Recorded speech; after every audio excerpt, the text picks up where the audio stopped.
Good morning. Today we are going to learn how to use a spacer with our patient the bear. And we will see that the spacer is a very quick and easy way to deliver inhalatory drug like salbutamol, which is very frequently prescribed. So we shake our spray, we remove the cap, and we put it inside the spacer. There are different sizes of the mask, and there's also the mouthpiece, which is usually used by older kids, like school-age kids.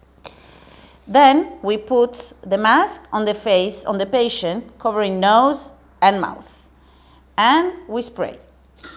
And we count 5 normal breaths, which is usually counting till 10. And then, as we are prescribed the second puff, we just do it. We count till 10 again, and that's it.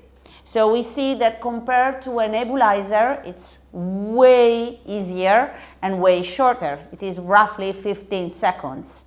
Again, to wash it, we just remove 1, 2, 3 pieces.